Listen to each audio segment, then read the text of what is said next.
Hello everyone. Welcome back to the Project Return online classroom. Today we're going to be celebrating World Book Day, and that's April 23rd, 2020. And for today's reading, we're going to be looking at Edgar Allan Poe's Telltale Heart. So without further ado, let's get started. The Telltale Heart by Edgar Allan Poe. It's true! Yes, I have been ill, very ill. But why do you say that I have lost control of my mind? Why do you say that I am mad? Can you not see that I am in full control of my mind? Is it not clear that I am not mad? Indeed, the illness only made my mind, my feelings, my senses stronger, more powerful.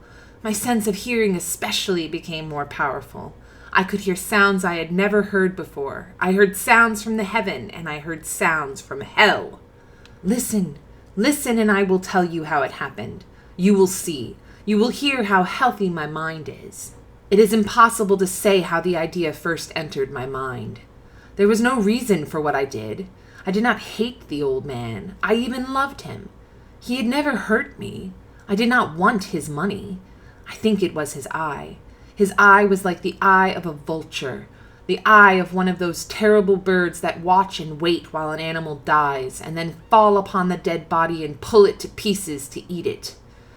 When the old man looked at me with his vulture eye, a cold feeling went up and down my back. Even my blood became cold.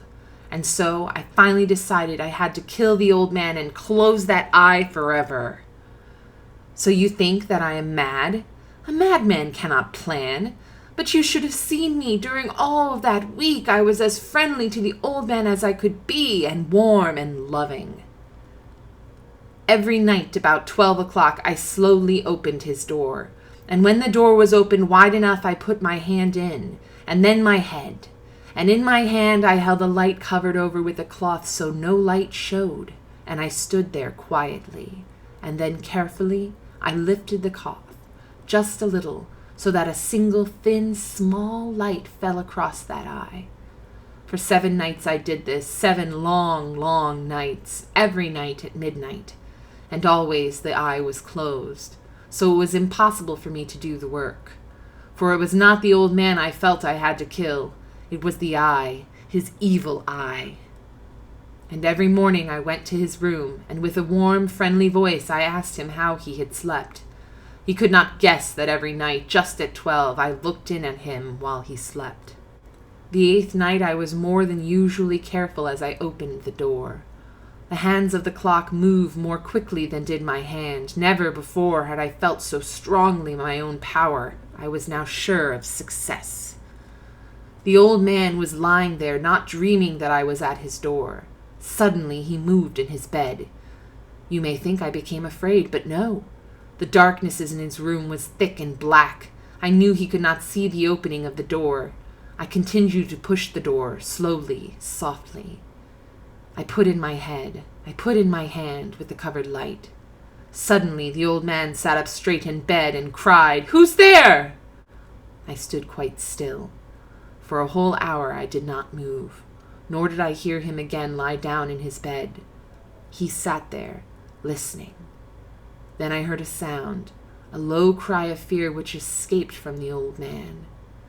Now I knew that he was sitting up in his bed, filled with fear. I knew that he knew that I was there. He did not see me there. He could not hear me there. He felt me there. Now he knew that death was standing there.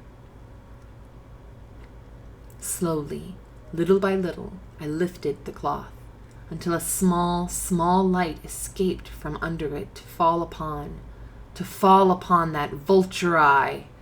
It was open, wide open, and my anger increased as it looked straight at me. I could not see the old man's face, only that eye, that hard blue eye, and the blood in my body became like ice. Have I not told you that my hearing had become unusually strong? Now I could hear a quick, low, soft sound like the sound of a clock heard through a wall. It was the beating of the old man's heart. I tried to stand quietly, but the sound grew louder. The old man's fear must have been great indeed. And as the sound grew louder, my anger became greater and more powerful. But it was more than anger. In the quiet night, in the dark silence of the bedroom, my anger became fear, for the heart was beating so loudly that I was sure someone must hear. The time had come. I rushed into the room crying, "Die! Die!" The old man gave a loud cry of fear as I fell upon him and held the bedcovers tightly over his head. Still his heart was beating, but I smiled as I felt the success was near. For many minutes that heart continued to beat, but at last the beating stopped. The old man was dead. I took away the bedcovers and held my ear over his heart. There was no sound. Yes, he was dead, dead as stone. His eye would trouble me no more. So I am mad, you say? You should have seen how careful I was to put the body where no one could find it. First I cut off the head, then the arms and the legs. I was careful not to let a single drop of blood fall on the floor. I pulled up 3 of the boards that formed the floor and put the pieces of the body there. Then I put the boards down again, carefully, so carefully, that no human eye could see that they had been moved. As I finished this work, I heard that someone was at the door. It was now 4 o'clock in the morning, but still dark. I had no fear, however, as I went down to open the door. 3 men were at the door, 3 officers of the police. One of the neighbors had heard the old man's cry and had called the police. These 3 had come to ask questions and to search the house. I asked the policeman to come in. The cry, I said, was my own, in a dream. The old man, I said, was away. He'd gone to visit a friend in the country. I took them through the whole house, telling them to search it all, to search well. I led them finally into the old man's bedroom. As if playing a game with them, I asked them to sit down and talk for a while. My easy, quiet manner made the policemen believe my story, so they sat talking with me in a friendly way. But although I answered them in the same way, I soon wished they would go. My head hurt and there was a strange sound in my ears. I talked more and faster. The sound became clearer, and still they sat and talked. Suddenly, I knew that the sound was not in my ears. It was not just inside my head. At that moment, I must have become quite white. I talked still faster and louder, and the sound too became louder. It was a quick, low, soft sound, like the sound of a clock heard through a wall, a sound I knew well. Louder it became, and louder. Why did the men not go? Louder, louder. I stood up and walked quickly around the room. I pushed my chair across the floor to make more noise, to cover that terrible sound. I talked even louder, and still the men sat and talked and smiled. Was it possible they could not hear? No, they heard. I was certain of it. They knew. Now it was they who were playing a game with me. I was suffering more than I could bear, from their smiles, from that sound, louder and louder and louder.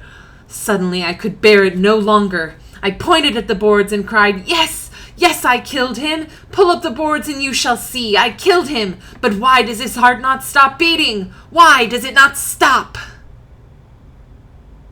I hope you enjoyed this reading of The Telltale Heart. As we know, that soft, soft clicking of the clock that he hears is the beating of his own heart, his own anxious, fearful heart. So thank you for coming with me in the Project Return online classroom and reading the story. I hope you guys have a wonderful World Book Day. Thank you and see you soon.